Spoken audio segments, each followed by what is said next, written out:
तो दोस्तों आज चर्चा करते हैं तक्षशिला के दूसरे भाग की। अपने इन पूर्वजों के पश्चात गौतम बुद्ध ने यहाँ अपना काफ़ी समय व्यतीत किया।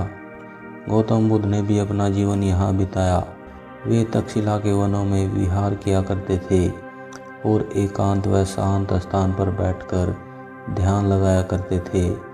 अपने इन पूर्वजों के पश्चात गौतम बुद्ध ने यहाँ अपना काफ़ी जीवन व्यतीत किया था।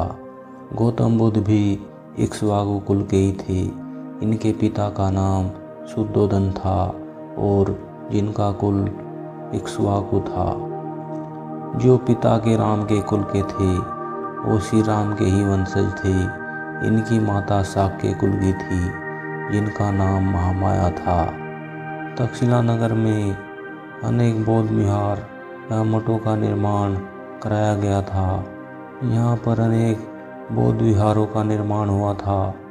यहाँ पर बना एक गोलाकार गुंबद इसका मुख्य केंद्र था। यह गुंबद गौतम बुद्ध के स्मरण का प्रतीक है। इसी स्थान से कभी कभी मुख्य उपदेश दिया जाता था और जिससे गौतम बुद्ध के आचरणों को समाज में प्रसारित किया जा सके।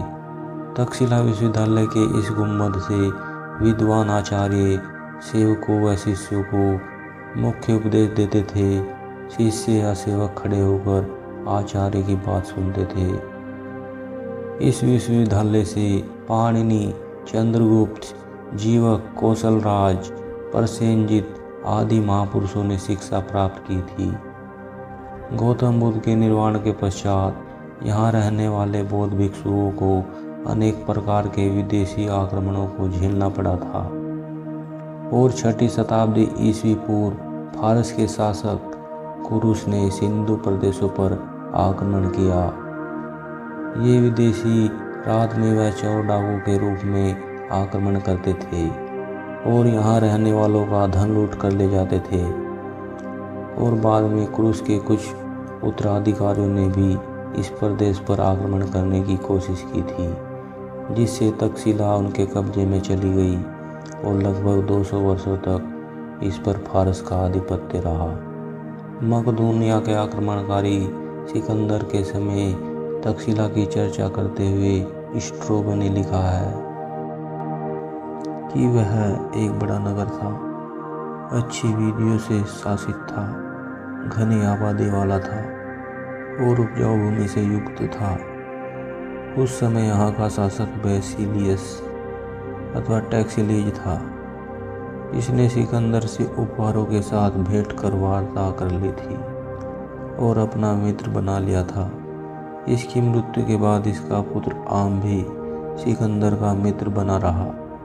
चाणक्य को इन क्रूर विदेशियों का हिंदू संस्कृति के स्थलों पर कब्जा करना दिन रात बुरा लगता था, क्योंकि इससे भारतीय संस्कृति धूमिल होती जा रही थी और भारतीय विद्या केंद्र का ह्रास हो रहा था। इसलिए चाणक्य ने इस भारत भूमि की रक्षा करने के लिए चंद्रगुप्त जैसे महान सम्राट को तैयार किया और चाणक्य ने चंद्रगुप्त मौर्य व विशाल सेना की सहायता से उत्तरी पश्चिम सीमा क्षेत्रों से सिकंदर के सिपह सालारों को मारकर बाहर निकाल दिया और भरत व गौतम बुद्ध के तक्षशिला को दोबारा न्याय दिलाया।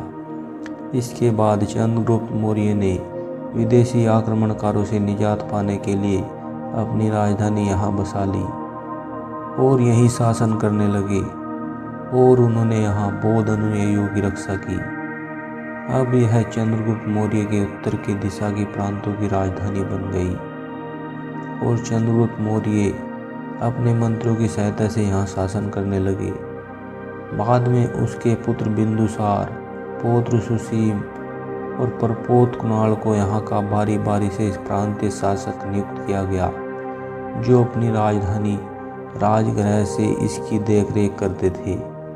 उस समय लिखी गई कृति दिव्य वादन से ज्ञात होता है कि गौतम बुद्ध के निर्वाण के बाद यहाँ पर उनके अलग अलग समर्थकों ने अपना अधिकार बनाया। कभी कभी इनके बीच आपसी मतभेद हो जाते थे। इनके विद्रोह को शांत करने के लिए अशोक और कुणाल को जाना पड़ता था। एक समय गांधार के राजा पुक्कुसाती ने मगध के राजा बिंदुसार के यहाँ अपना दूत मंडल भेजा था। पुक्कुसातु ने दूतों को यह कहकर भेजा था कि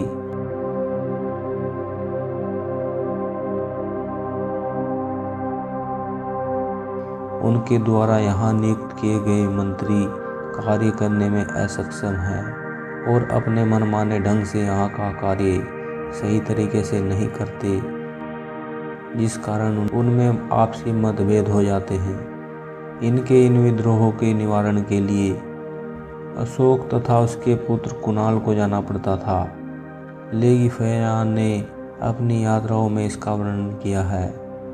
गुप्त वंशजों के समय जब 403 ईस्वी में फायान भारत दोबारा आया, उसे यहाँ विद्या के किसी प्रचार का कोई नामो निशान नहीं मिला और उसने यहाँ जो देखा और न ही उसे भगवान बुद्ध के विहार व मठ सही हालत में नजर आए। फयान इसे चोसैसिलो कहकर संबोधित करता है और आश्चर्य से इसका वर्णन अपने लेखों में करता है। मौर्य साम्राज्य की अवनति के दिनों में जब गुप्त वंश की रक्षा करने वाला कोई नहीं था, यूनानियों ने इस पर अपना अधिकार कर लिया। क्योंकि ज़्यादातर हिंदुओं ने बौद्ध धर्म अपना लिया था, जिस कारण वे बौद्ध भिक्षु बन गए थे और उन्होंने भी गृहस्थ जीवन त्याग कर गौतम बुद्ध के ही बनाए हुए अहिंसा के मार्ग को अपना लिया था। इस कारण इन सीधे साधे भिक्षुओं को यूनानियों के आक्रमण से दुखी होना पड़ा था। यूनानियों के आक्रमण झेलने पड़े थे और इस पर इनका अधिकार हो गया था। उस समय दिमित्र और यूकेट्राइडस जैसे यूनानी इसके शासक बने। फिर पहली शताब्दी ईस्वी पूर्व में सीथियों और शकों ने इस पर बारी बारी से अधिकार किया।